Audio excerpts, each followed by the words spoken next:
Assalamualaikum warahmatullahi wabarakatuh.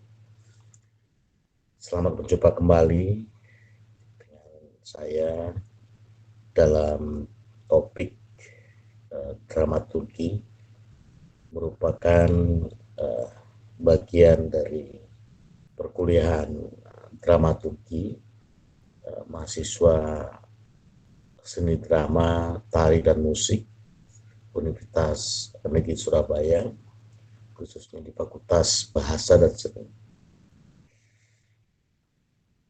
Saya pada kesempatan ini akan membahas pertanyaan-pertanyaan yang diajukan 76 mahasiswa yang di awal perkuliahan mengikuti diskusi tentang dramaturgi yang diselenggarakan oleh pelaku teater Indonesia. Nah, pada kesempatan ini pertemuan ini akan dibagi dalam 3 sesi. Sesi pertama akan bicara tentang dramaturgi secara mendasar, dan yang pertemuan kedua nanti akan menghubungkan dramaturgi dengan kultur dan berbagai aspek di dalamnya, dan yang ketiga akan berbicara soal dramaturgi baru. Dramaturgi itu sendiri memang debatable ya. Sampai saat ini perdebatan tentang dramaturgi itu masih sangat tinggi. Untuk itu tentu kita akan menggunakan rujukan-rujukan yang kompleks ya, agar apa? Agar pemahaman kita tentang dramaturgi itu bukan liar, atau kita memain dramaturgi tanpa satu argumentasi yang bisa dipertanggungjawabkan. Dramaturgi akan saya awali dengan satu buku penting di dalam dunia drama khususnya dan sastra yang disebut dengan Natya Sastra. Natya itu sendiri diartikan sebagai drama, dan sastra dipahami secara beragam sebagai aturan, sains, atau kitab suci. Ini setelah dianggap sebagai ensiklopedia informasi mengenai drama dan teater dengan menggunakan bahasa Sanskerta.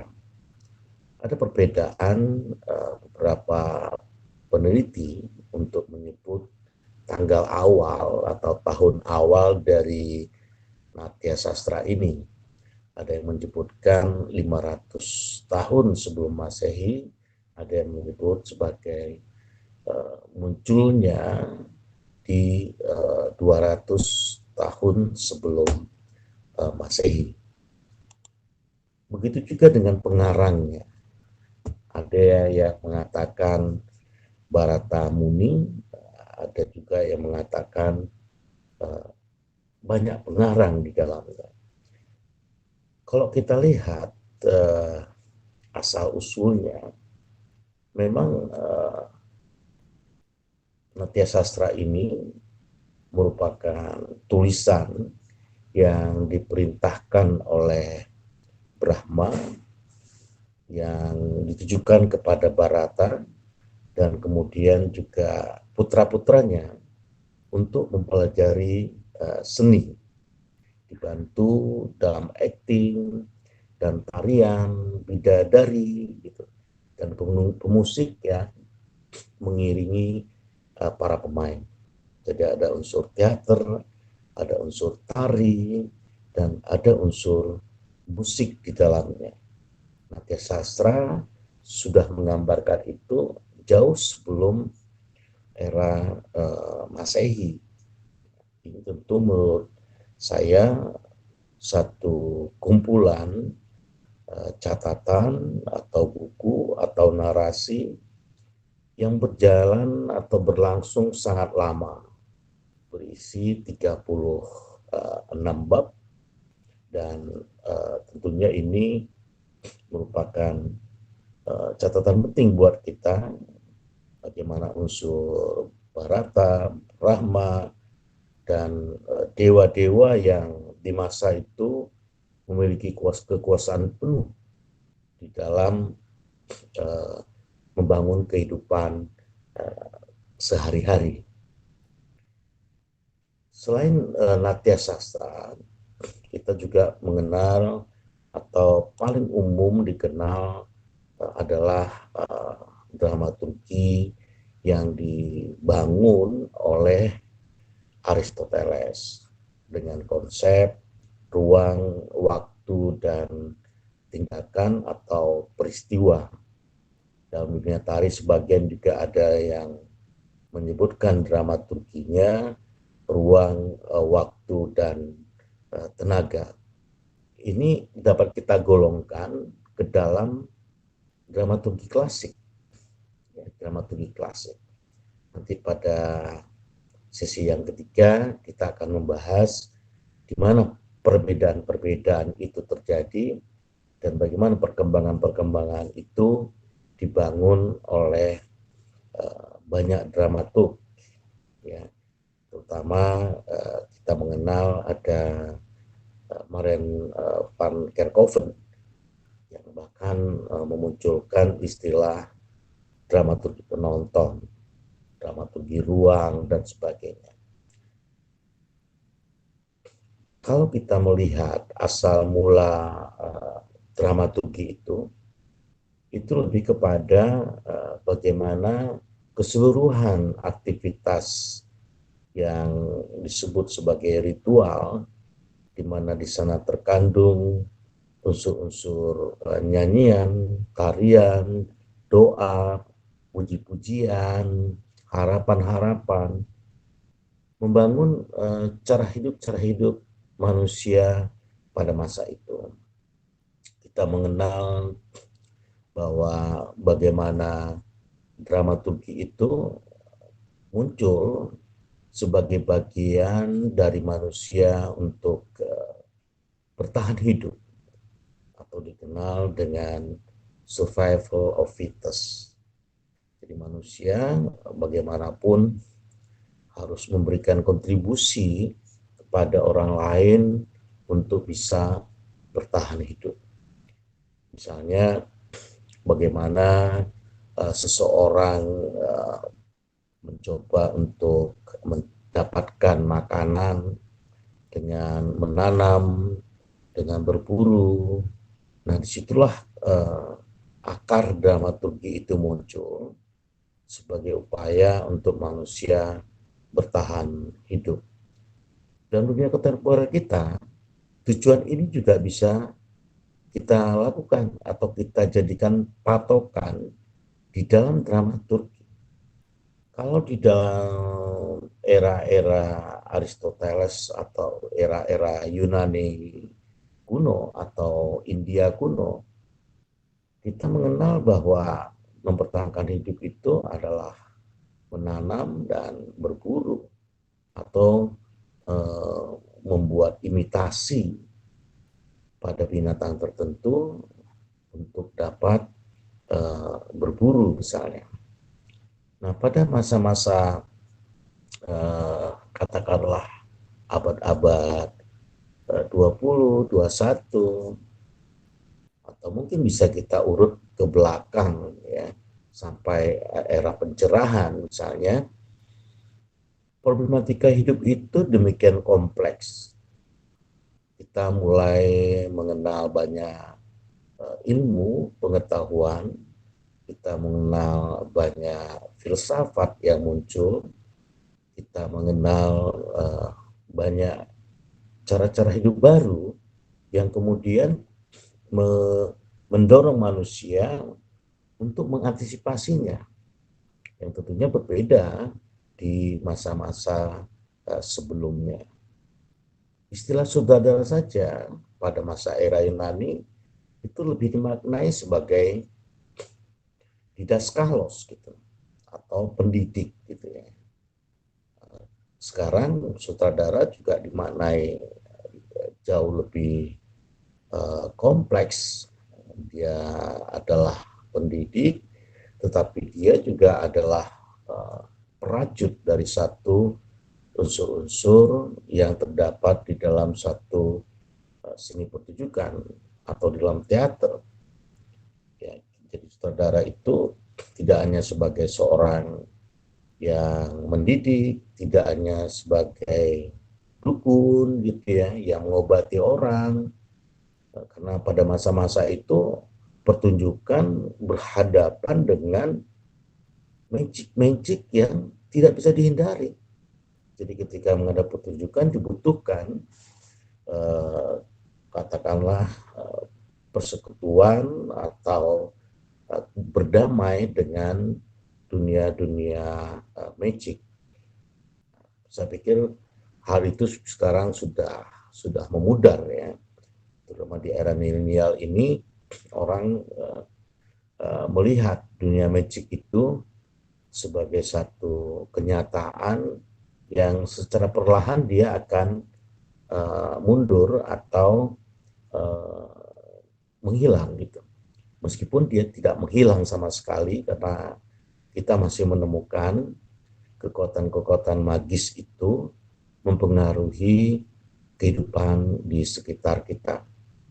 Nah, ini tentunya dibutuhkan satu kerja kolektif, suatu kehidupan bersama antara makhluk-makhluk di sekitar kita. Kita tidak bisa mengabaikan ada makhluk-makhluk lain di dalam kehidupan sehari-hari kita. Disitulah dramaturgi kemudian menempatkan posisinya di dalam kehidupan sehari-hari maupun di dalam dunia seni pertunjukan. Jadi mungkin dapat kita simpulkan bahwa dramaturgi itu adalah suatu prosedur. Dramaturgi juga adalah suatu metodologi. Dramaturgi juga adalah suatu langkah, suatu step gitu ya, di mana manusia melangkah dari satu step ke step lainnya. Tidak bisa manusia tiba-tiba tiba di ujung langit. Ada langkah untuk dia bisa mencapai itu. Begitu juga di dalam kehidupan, di dalam satu lakon, dramaturgi itu juga suatu point of view, suatu cara pandang atau way of life dari manusia dengan segala konsekuensi yang dihadapinya di dalam pergaulan sehari-hari maupun di dalam menyelesaikan persoalan-persoalan hidup yang terjadi di sekitarnya. Begitulah dramaturgi. Ya, kalau kita bisa melihat secara berurutan dari Natya Sastra, kemudian ada Aristoteles, kemudian ada Wolfgang van Goethe, dan kemudian muncul drama-drama absurd dari kita melihat ada Martin Esslin dengan buku teater absurdnya, kemudian ada UNESCO, ada Samuel Beckett, Harold Pinter, dan lain sebagainya. Artinya apa? Dramaturgi berkembang sedemikian rupa dengan tatanan-tatanan yang tersedia sehingga orang membutuhkannya untuk menyelesaikan atau untuk menegosiasikan dirinya di dalam kehidupan nyata. Saya ingin mencoba untuk menggambarkan mengapa dramaturgi itu dapat disebut sebagai prosedur.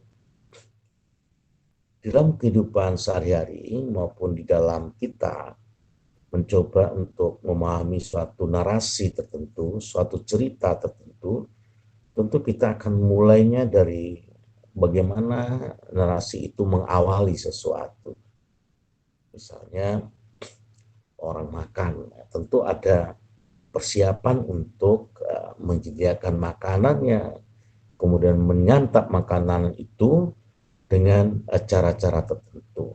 Tidak bisa kita tiba-tiba ada makanan kita makan begitu saja dalam kondisi, dalam prosedur yang kita sendiri tidak tahu bagaimana caranya. Ini semua saya pikir sudah kita pahami bahwa prosedur itu penting, kemudian metodologi itu penting, di mana dramaturgi itu memiliki metodologi tertentu. Jadi bagaimana dia dipahami, bagaimana dia dijelaskan, dan bagaimana dia diapresiasi oleh orang lain. Begitu juga dengan langkah-langkah, ya, ada step by step orang untuk menjalani hidup, untuk memahami dunia drama atau dunia naskah itu, sehingga dia bisa mencapai tujuan yang diinginkan. Kita melihat bahwa drama dalam konteks dramaturgi ini adalah satu hal. Ya, jadi drama itu memiliki dramaturginya sendiri, teater memiliki dramaturginya sendiri. Drama itu adalah teks, adalah lakon, adalah cerita yang di dalamnya terdapat aktivitas, terdapat tindakan-tindakan manusia. Makanya drama itu dipahami to act atau to do. To act atau to do itu adalah karakter-karakter yang menjalin hubungan satu sama lain. Baik itu dalam bentuk monolog, dalam bentuk cerita pendek, dalam bentuk novel, maupun dalam bentuk drama. Drama adalah naskah, ada cerita yang di dalamnya tentunya memiliki unsur-unsur yang menjadi bagian penting di dalam proses maupun pemahaman drama itu. Kita juga melihat teater. Teater itu adalah pertunjukan atau suatu tempat di mana orang menyaksikan sesuatu. Ada satu ungkapan menyaksikan dengan takjub. Jadi bukan sekedar seeing place atau tempat menyaksikan, tetapi juga ada ketakjuban orang di dalam menyaksikan sebuah pertunjukan itu. Jadi berbeda antara drama dan teater.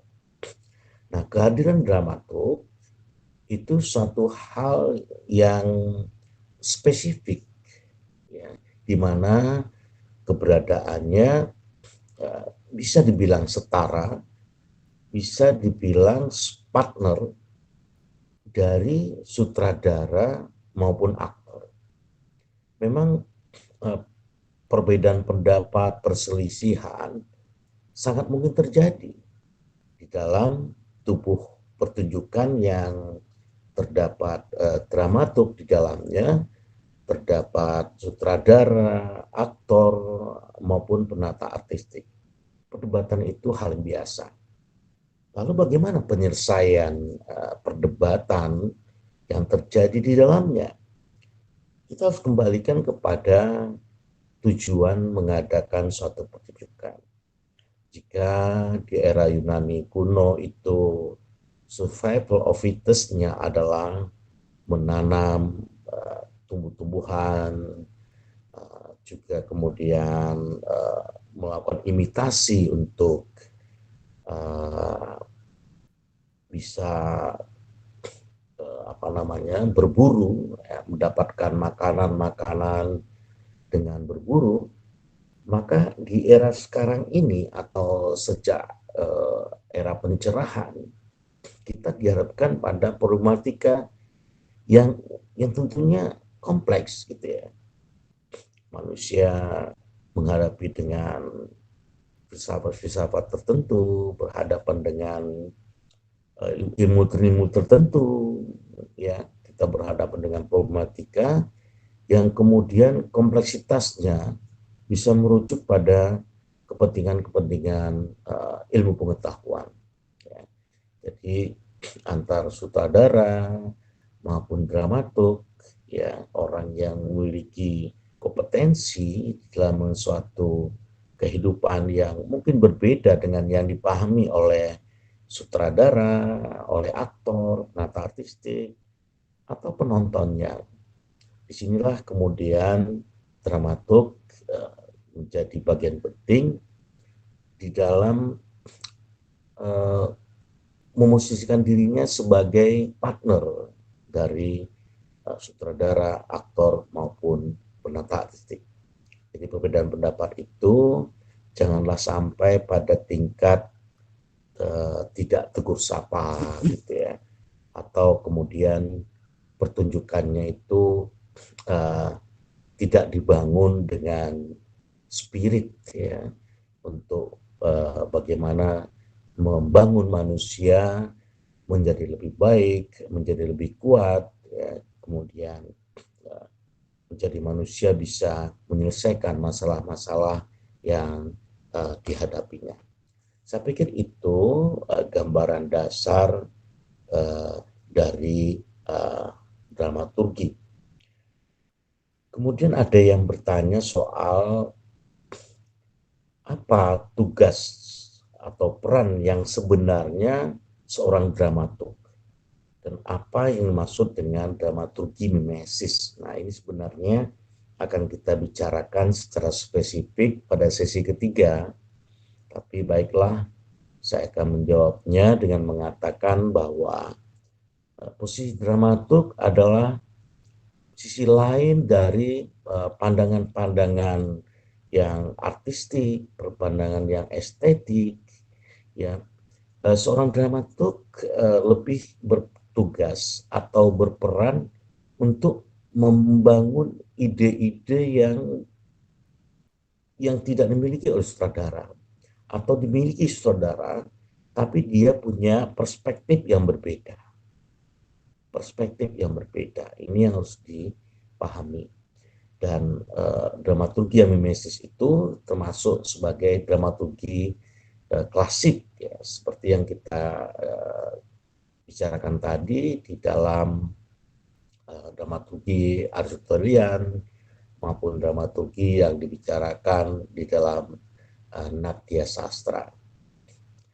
Kemudian ada pertanyaan lagi bahwa dalam dramaturgi pasti ada problem seperti halnya tradisional ilmiah, berpikir general, kompetitif, eksistensi kultural. Lalu bagaimana solusi yang tepat untuk menyelesaikan problematika yang ada dalam dramaturgi?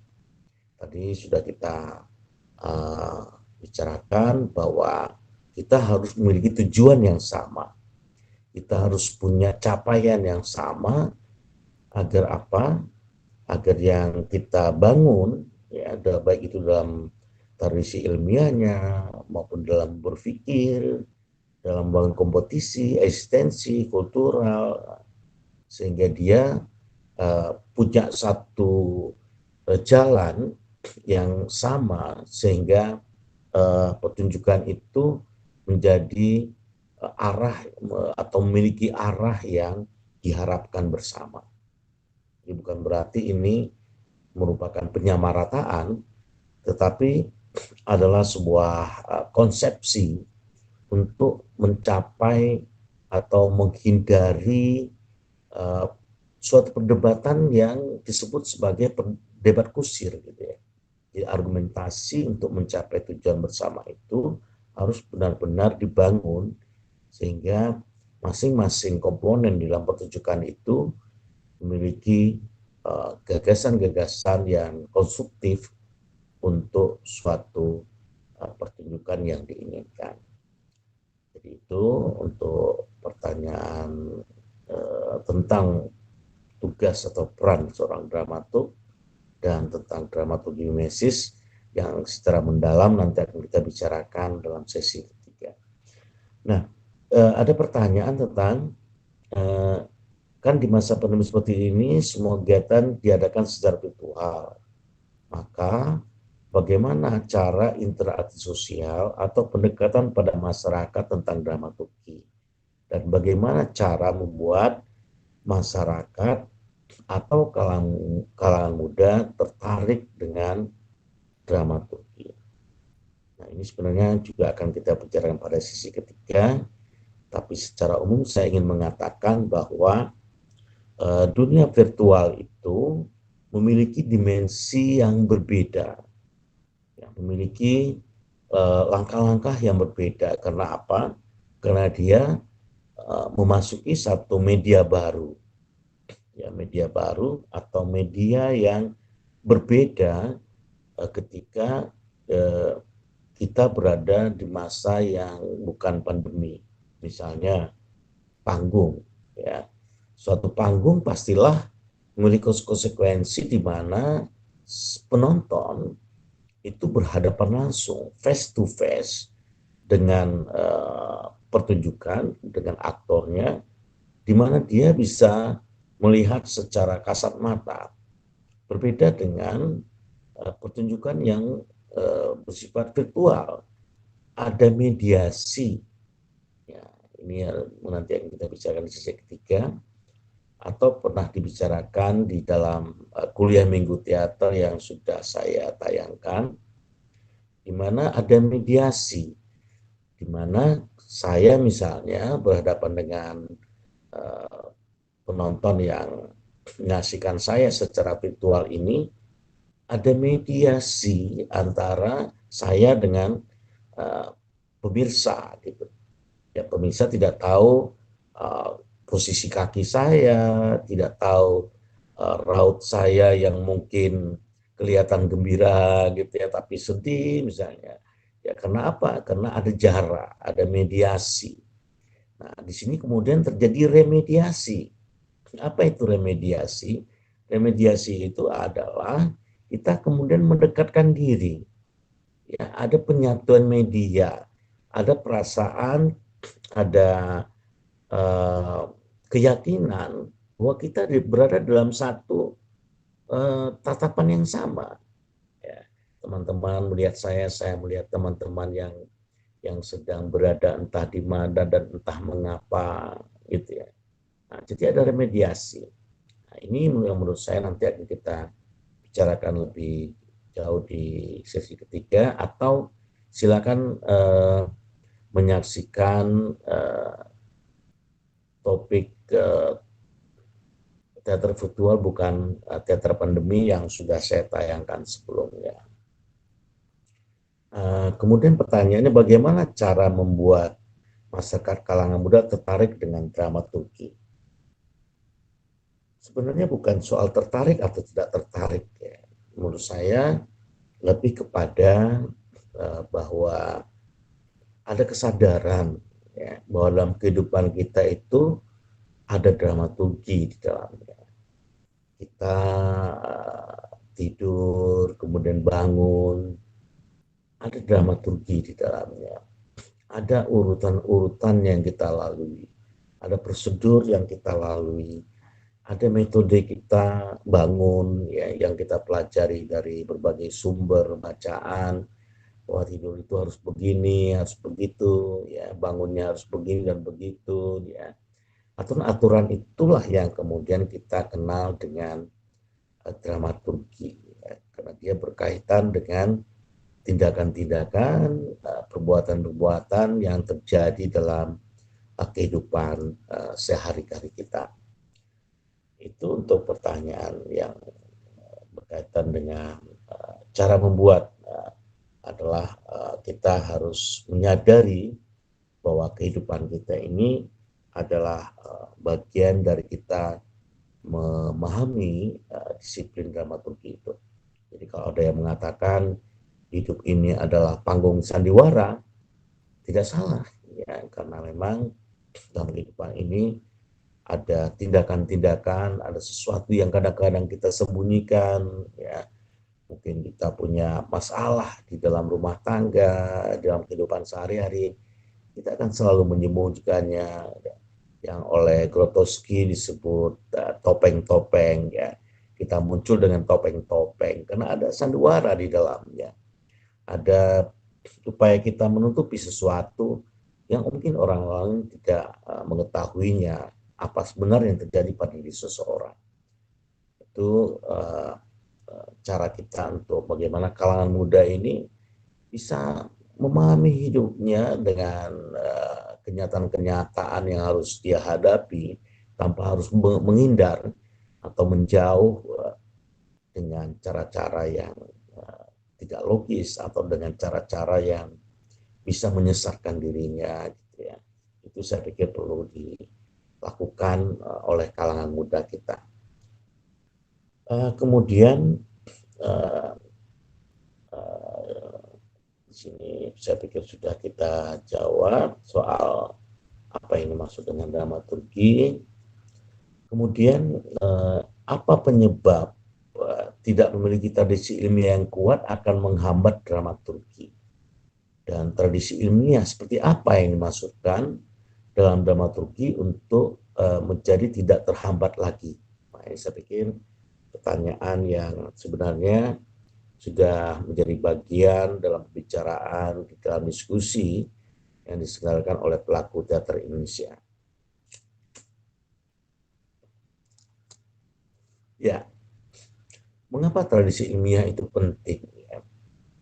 Jika kita membangun dramaturgi itu dengan suatu cara berpikir yang tidak runtut, dengan cara berpikir yang tidak beralasan, dengan cara berpikir yang kemudian kita tidak uji kembali apa yang sudah kita lakukan, itu akan berkeakibat langsung pada bagaimana kita bisa memahami dramaturgi itu dengan cara yang tepat atau memahami hidup kita agar bisa mampu menyelesaikan permasalahan-permasalahan yang terjadi. Disitulah pentingnya tradisi ilmiah. Dalam dramaturgi baru memang ada unsur-unsur kausalitas dan linearitas itu dihilangkan. Nah, ini nanti akan kita bahas di sesi ketiga. Itu artinya apa? Kausalitas itu kita pahami sebagai hubungan sebab akibat. Di dalam dramaturgi baru ingin dihilangkan. Linearitas dihilangkan. Itu artinya apa? Bahwa dalam kehidupan kita itu hubungan sebab akibat itu bisa kita atasi dengan kesadaran historis. Kita sadar siapa kita sebenarnya. Mengapa kita berada dalam dunia yang seperti ini. Sehingga apa? Kausalitas kita itu adalah kausalitas historis. Kita punya histori. Jika kita tidak menyadari kausalitas itu, maka kita bisa menjadi ahistoris. Artinya misalnya begini, mengapa saya misalnya tiba-tiba menjadi perokok? Tentu ada historis ya. Ada perjalanan panjang saya, pengalaman hidup saya, menyebabkan saya tidak bisa meninggalkan rokok misalnya. Nah, itu salah satu contoh. Atau mengapa seseorang itu harus sarapan pagi dengan nasi? Ada pengalaman di dalamnya, ada sejarah hidup di dalamnya yang nggak bisa ditawar-tawar. Atau ada teman yang nggak suka ikan, karena apa? Karena dia tahu bahwa ikan itu makan kotoran gitu. Karena dia bayangin kalau makan ikan, dia makan ikan yang makannya kotoran. Padahal tidak semua ikan makan kotoran. Apalagi yang sudah diternak dengan apa makan makanan yang sudah bersih. Nah, itu historis. Jadi kita nggak bisa mengatakan, oh kamu harus makan ikan. Nggak bisa. Ya, karena ada sejarah di dalamnya. Begitu juga dengan orang yang takut dengan uh, kecoa misalnya. Nah, itu ada sejarahnya ya. Mungkin dia terkejut, mungkin dia tiba-tiba merasa atau diceritakan orang lain untuk tidak menyukai sesuatu ya, atau ada orang yang tidak suka susu karena takut gemuk. Padahal ya semua itu ya tergantung ya bagaimana seseorang itu menggunakan sesuatu atau menikmati sesuatu, bukan karena objek-objek yang dia lakukan gitu. Jadi kalau dikatakan tradisi ilmiah seperti apa yang dimasukkan dalam dramaturgi, uh, untuk menjadi tidak terhambat, ya saya pikir dalam konteks dramaturgi seseorang harus uh, punya satu dimensi riset, ya, di mana dia memahami sesuatu itu, dia ketahui latar belakangnya, mengapa sesuatu itu terjadi, dan dia juga memahami bagaimana data-data terhadap aktivitas yang dia lakukan, dan bagaimana kemudian aktivitas itu harus diuji. Dia tidak bisa begitu saja muncul dan kemudian dianggap sebagai suatu kebenaran. Nah, ini yang namanya justifikasi yang bersifat tidak terukur, ya. Justifikasi itu harus terukur. Jadi pembenaran yang kita buat itu harus terukur.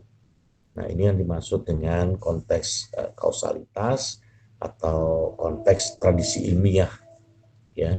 Kita harus menjalankan tradisi ilmiah itu dalam tujuan-tujuan kita agar dramaturgi yang kita kembangkan itu, yang kita pilih itu bukanlah sesuatu yang begitu saja atau ujuk-ujuk, ya, tapi dia memiliki sejarah panjang, ada pengalaman hidup di dalamnya, dan ada sejarah yang menentukan bagaimana seseorang memilih suatu konsep dramaturginya.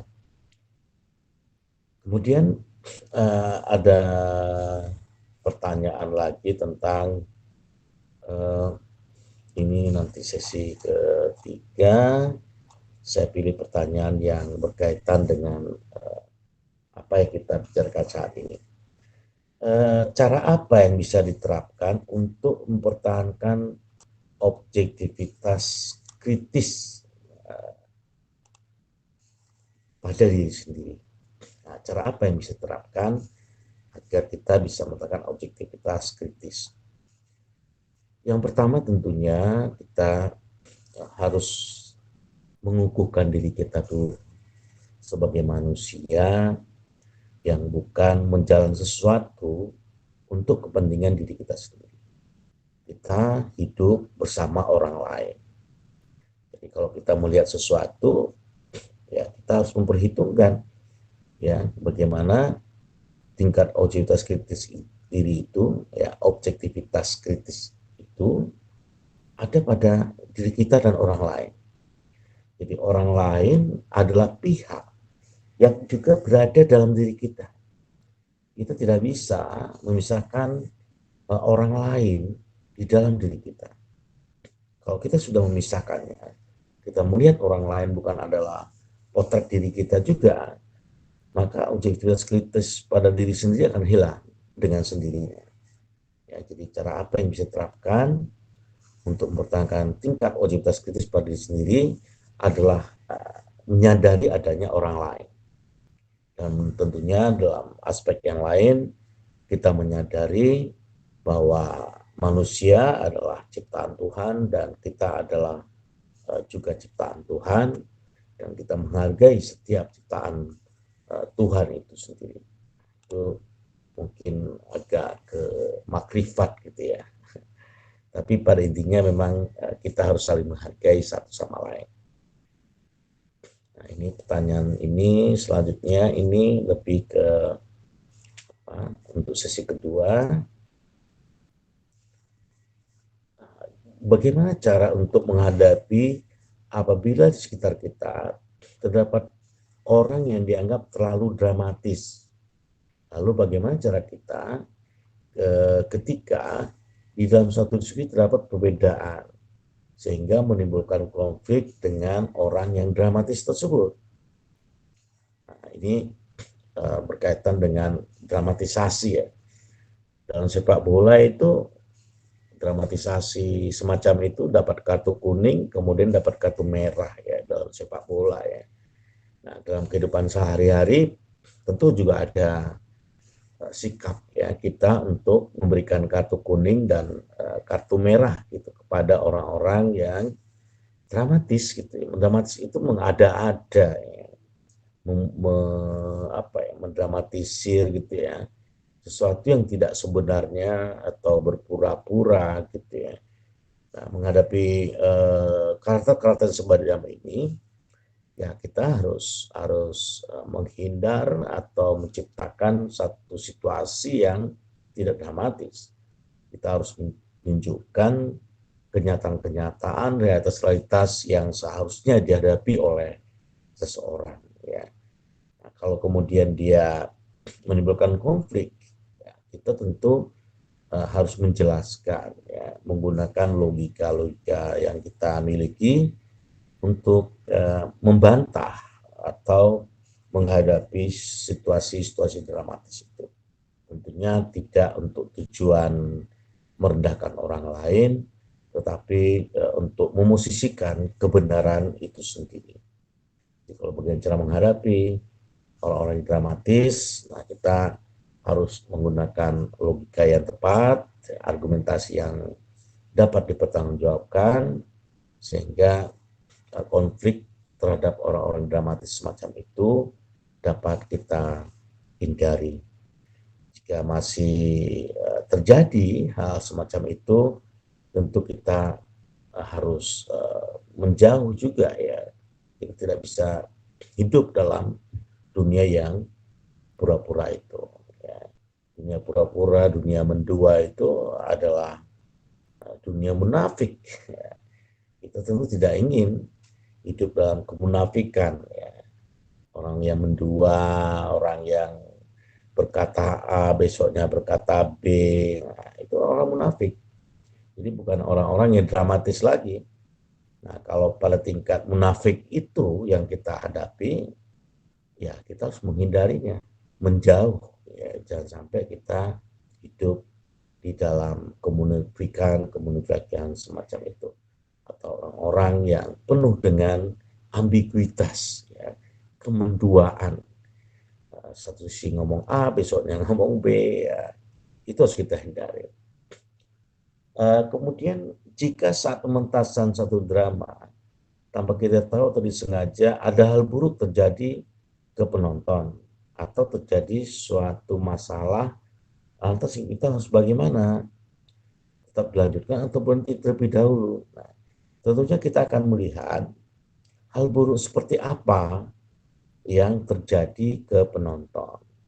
Ya, saya pernah nonton ludruk ya di Pacet. Ya.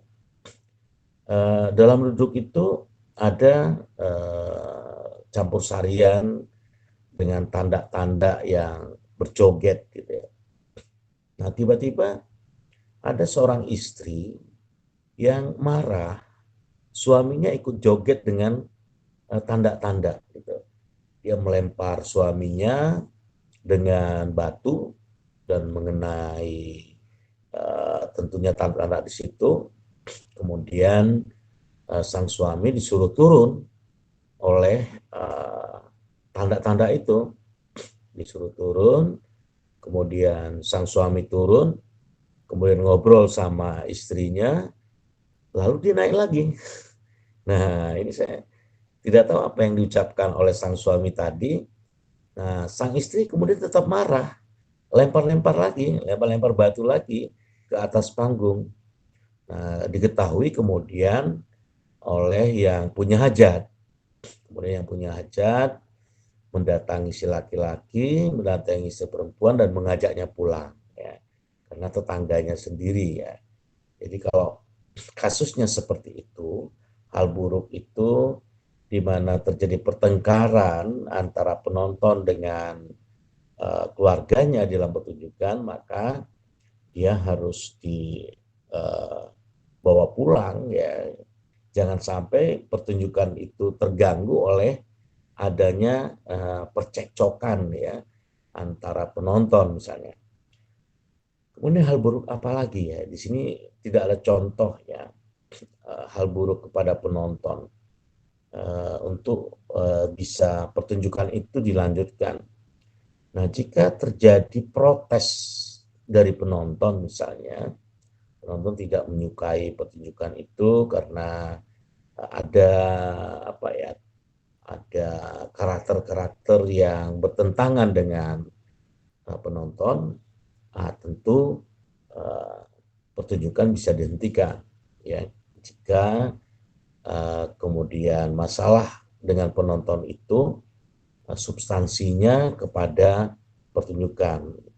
Jadi misalnya ada cerita yang bertentangan dengan Pancasila atau pertunjukan yang kemudian membawa aroma pada ideologi tertentu yang mana ideologi itu bertentangan dengan penonton, tentu itu bisa dihentikan. Nah, disinilah para pelaku pertunjukan memiliki posisi untuk setara ya, atau memahami apa yang menjadi pandangan dari masyarakat setempat ya. Jadi janganlah bikin pertunjukan yang secara ideologis atau secara filosofis atau secara religi itu bertentangan dengan penonton. Kalau itu bertentangan, mau tidak mau, suka tidak suka, kita akan berhadapan dengan problematika yang lebih atau suatu hal yang buruk yang lebih parah dari yang kita bayangkan. Jadi kalau hanya percekcokan suami istri karena suaminya ikut naik panggung, nah itu mungkin hal buruk yang masih bisa diselesaikan.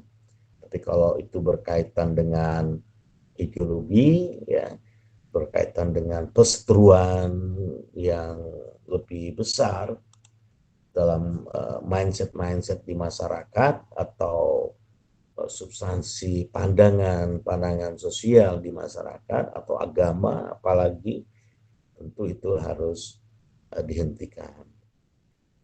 Kemudian ada pertanyaan tentang di kondisi seperti pandemi ini pastinya banyak kegiatan dilakukan secara daring. Nah, pastinya pertunjukan drama ini juga dilakukan secara daring.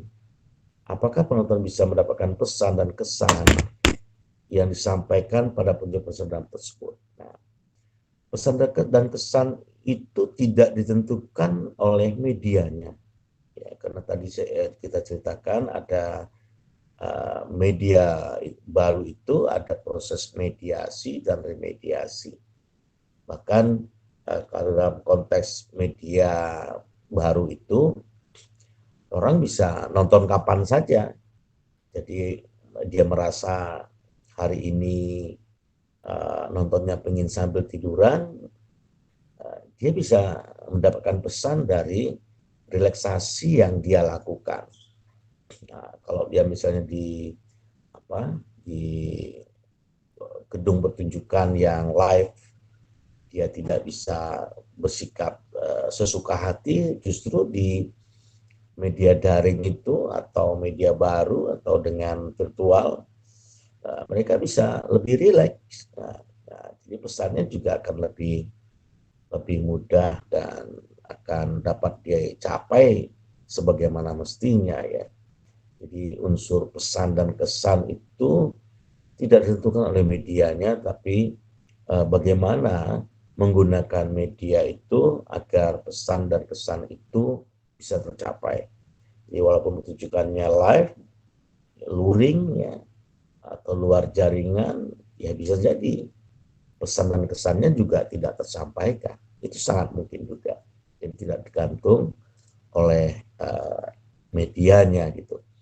Dan saya juga ingin menegaskan bahwa munculnya media-media baru itu bukan karena pandemi, ya, tapi karena memang secara umum kebutuhan terhadap media-media semacam itu sudah tidak bisa dihindari. Ya, sejak tahun akhir 90-an ya, atau awal, maksud saya pertengahan tahun 50-an ketika teater-teater eksperimental itu muncul, ya, media-media baru itu sudah dibuat, ya, sudah dibangun. Hanya saja di Indonesia memang ada istilah daring dan luring itu seolah-olah media-media itu baru baru dikenali di era pandemi ini. Makanya saya membuat satu kajian atau pembahasan tentang teater virtual bukan teater pandemi, tidak hubungannya pandemi. Nah, penelitian juga begitu, penelitian yang harus melakukan secara daring itu bukan karena pandemi, bisa karena penelitinya sakit, ya tidak bisa berkunjung ke lapangan, dia bisa melakukan pertemuan daring, bukan karena pandemi, atau dia punya kesibukan yang luar biasa, tidak bisa berkunjung kepada uh, subjeknya atau narasumbernya, dia bisa melakukan secara daring. Jadi daring dan luring itu tidak menentukan kesan dan pesan. Kalau seorang bisa membuat yang daring itu pesannya tercapai, ya dia akan bisa mencapainya. Kemudian upaya apa saja yang dapat kita lakukan untuk mengatasi problematika dramaturgi yang terjadi? Ya, problematika utama di dalam dramaturgi itu adalah bagaimana seseorang itu benar-benar memahami hidupnya, memahami prosedur menjalani hidup, metodologis di dalam dia menjalani hidup, langkah-langkah dia menjalani hidup, ya. Kemudian bagaimana hidup itu punya point of view, tidak bisa kita pisahkan itu. Tapi ketika itu tidak terjadi, maka tentu problematika dramaturgi tidak bisa diatasi, gitu ya.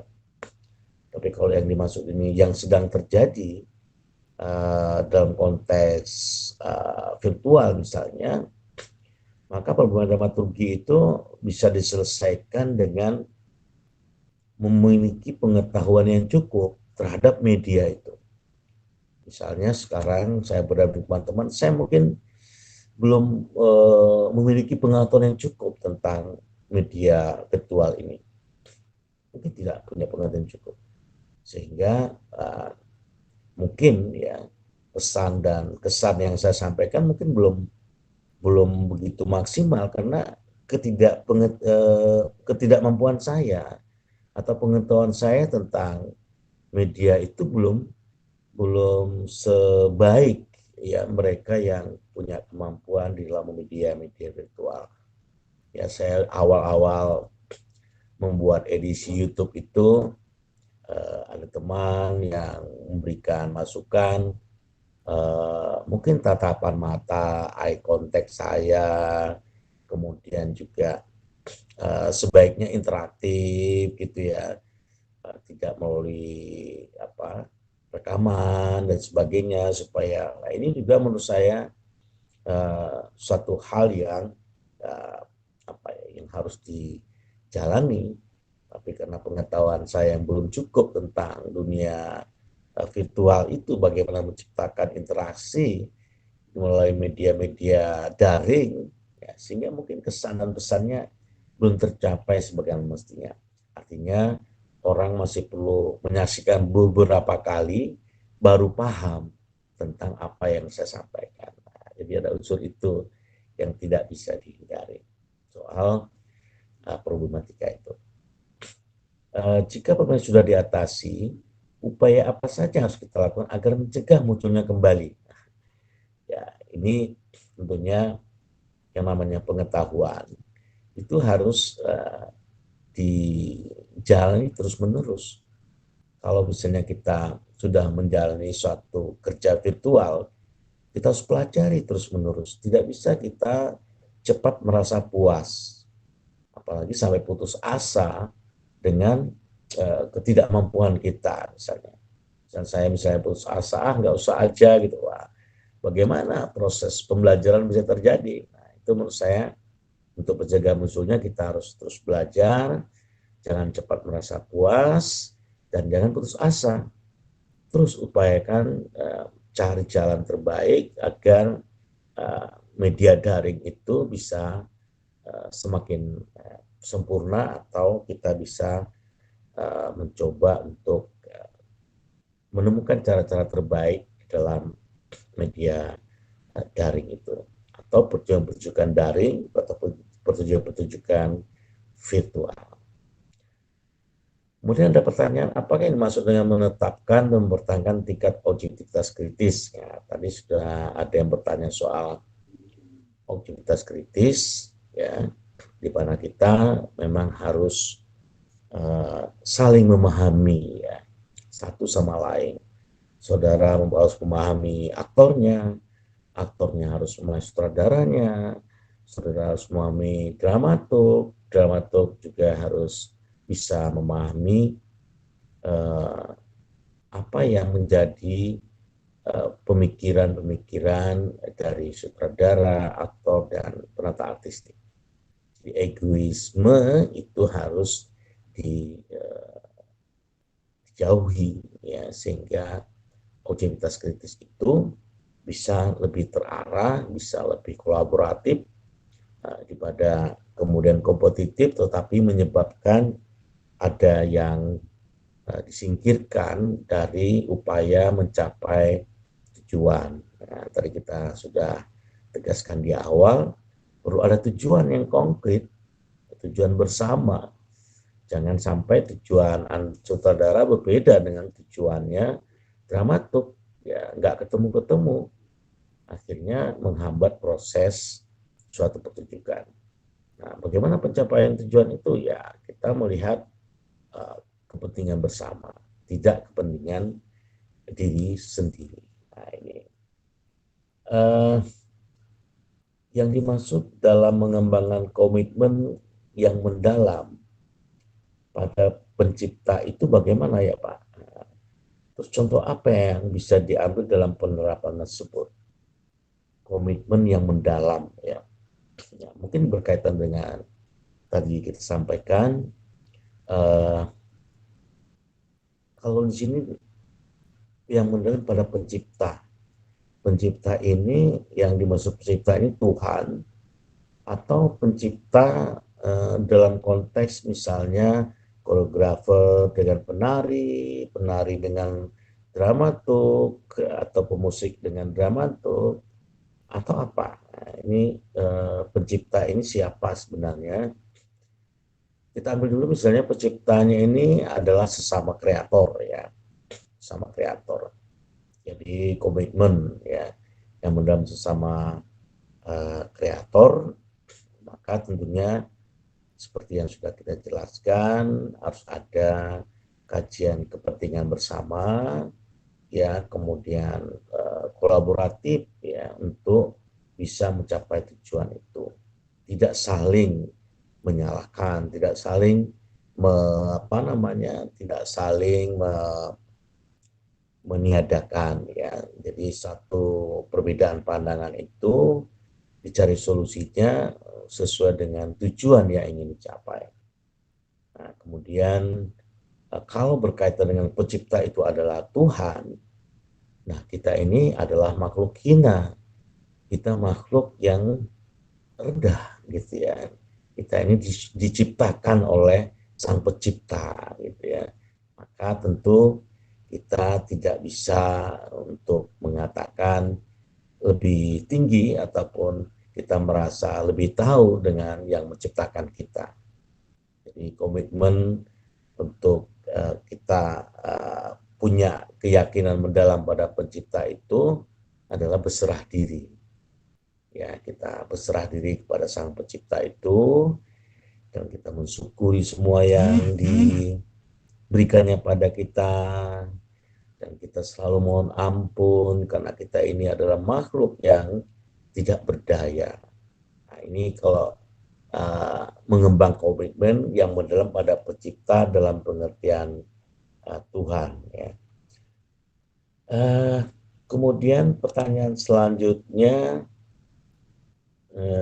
bagaimana cara kita supaya bisa lebih mudah dalam mendalami dramaturgi, ya. Oke, ini sambil minum kopi, ya, kita diskusi agar lebih lancar. Ya, pertanyaannya tentang uh, bagaimana cara kita supaya lebih mudah dalam mendalami dramaturgi. Saya selalu mengatakannya bahwa dramaturgi itu adalah uh, way of life, gitu ya. Prosedur kita menjalani hidup, ya, langkah menjalani hidup. Maka cara kita supaya bisa lebih mudah mendalami dramaturgi adalah kita mendalami hidup kita, hidup sehari-hari kita. Apa tujuan-tujuan hidup kita, apa yang kita inginkan di dalam hidup ini, ya. Kalau kita nggak punya tujuan, kita nggak punya mindset bagaimana menjalani hidup yang sebaiknya, yang juga pada orang lain di dalamnya, maka tentu kita tidak akan pernah bisa sampai kepada uh, cara yang lebih mudah dalam menuju itu. Menurut saya satu hal yang paling mudah adalah memahami kehidupan nyata kita. Kita mau apa sih sebenarnya? Apakah kita benar-benar ingin menjalani hidup yang damai, hidup yang harmonis, ya, tidak munafik gitu ya. Sekarang ngomong A, besok ngomong B, kita pingin A tapi kita ngomong pengen B dan sebagainya. Saya pikir kalau ditanya bagaimana cara kita supaya lebih mudah dalam mendalami dramaturgi adalah kita mendalami hidup kita.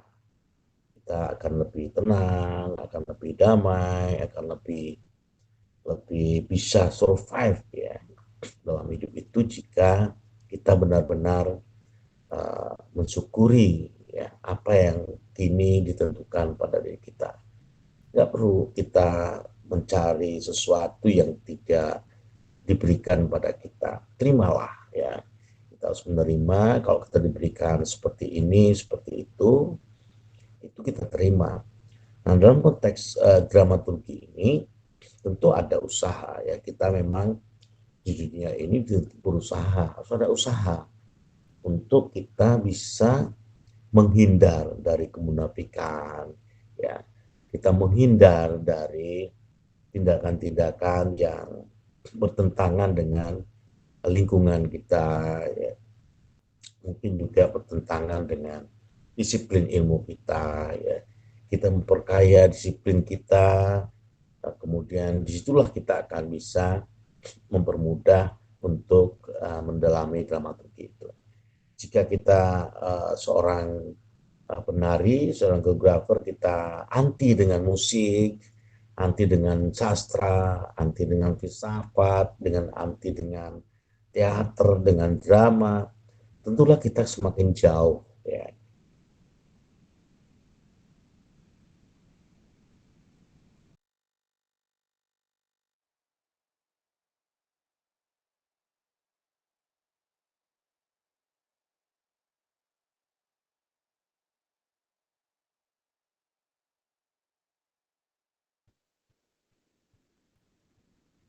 Halo, nah, ini agak terputus sebentar, sedikit ya, beberapa menit, uh, mungkin karena jaringan internetnya, ya, tapi jawabannya berkaitan dengan bagaimana kita memahami hidup, bagaimana kita tidak anti dengan disiplin ilmu lain ya. Kita dengan misalnya kita seorang koreografer atau penari tidak anti dengan pemusik, dengan musik itu sendiri, dengan sastra, dengan filsafat ya, dengan teater, dengan drama. Hindarilah ya, ya sikap anti atau sikap tidak mau menerima disiplin-disiplin lain.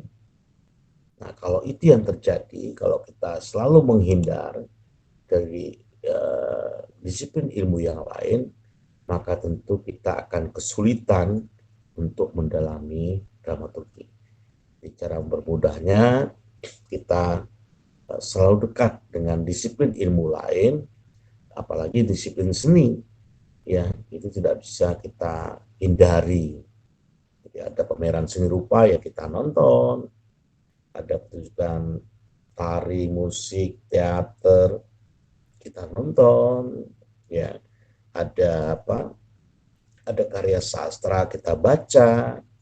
Jangan sampai saya kan orang orang drama, masa saya harus nonton seni rupa atau menyaksikan pameran. Nah, itu akan mempersulit kita untuk mulai dramaturgi.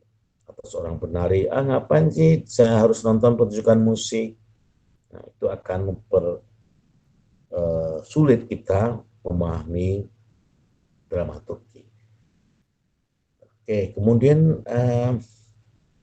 ada pertanyaan lagi, mungkin ini pertanyaan terakhir yang akan saya jawab dalam sesi ini adalah seniman yang tumbuh memiliki halangan dari luar maupun dari dalam. Dan juga dari luar, pertanyaan saya, hal apa saja yang dipersiapkan untuk menghadapi halangan tersebut pada seniman yang baru tumbuh. Nah, ini juga berkaitan dengan seniman. Seniman harus bersifat terbuka dalam menyelesaikan problematika dramaturgi. Bagaimana cara membuat diri yang pribadi tertutup menjadi pribadi yang terbuka? Oke, jadi kalau yang pertama soal halangan, apa yang harus dipersiapkan. Yang kedua, pribadi yang terbuka, bagaimana dia supaya menjadi pribadi yang bisa menyesuaikan diri. Saya pikir hampir sama dengan jawaban yang sebelumnya, bahwa seorang seniman itu harus bergaul, ya, harus berteman, harus berjejaring. Jangan sampai dia melukai disiplin ilmu yang lain atau melukai seniman yang lain. Ini persoalan bagi seorang seniman gitu ya, kalau dia mencoba untuk tidak mengakui, tidak mendorong, tidak membangun relasi berkesenian ya di semua seni yang ada. Jadi kalau kita seorang penari, ya kita harus akrab juga dengan dunia seni rupa. Kita harus akrab juga dengan dunia musik, dengan dunia sastra, dunia teater. Jadi semua seni harus menjadi bagian kita di dalam melakukan sesuatu. Jadi jangan sampai kita memisahkan diri dari aktivitas-aktivitas disiplin seni yang kita lihat atau yang ada di sekitar kita. Justru kita mensupport. Jadi misalnya seorang teaterawan, ya saya mensupport dunia tari, saya mensupport dunia seni rupa, saya mensupport dunia musik gitu. Jadi saya mensupport semua disiplin seni yang ada. Saya nggak bisa hidup sendiri, seniman nggak bisa hidup sendiri. Nah itu ya, jadi saya pikir kita memang harus berusaha ya sekuat tenaga agar kerja seni itu adalah kerja yang dilakukan secara bersama-sama. Kita harus membackup ya aktivitas seni yang lain. Nggak bisa tidak, ya suka tidak suka kita harus hadir, harus dengan kecermatan tertentu, dengan kepasrahan tertentu untuk menghadiri aktivitas-aktivitas seni yang ada. Nah, ini yang kita harapkan mudah-mudahan menjadi bekal kita untuk memahami diri kita maupun memahami dunia seni pada umumnya. Saya pikir untuk pertemuan hari ini saya cukupkan terlebih dahulu. Mudah-mudahan ini bisa mendorong kita untuk semakin memahami dramaturgi sebagai bagian dari kita memahami kehidupan, memahami dunia sekitar kita, ekosistem yang terbentuk di dalam dunia kesenian itu, dan juga dalam kehidupan sehari-hari kita. Baik, salam sehat dan bahagia buat semua. Sampai bertemu di sesi 2 dan sesi 3 dari pembahasan kita tentang dramaturgi sebagai pengganti pertemuan-pertemuan kita yang hilang dan persiapan untuk menuju ujian akhir semester.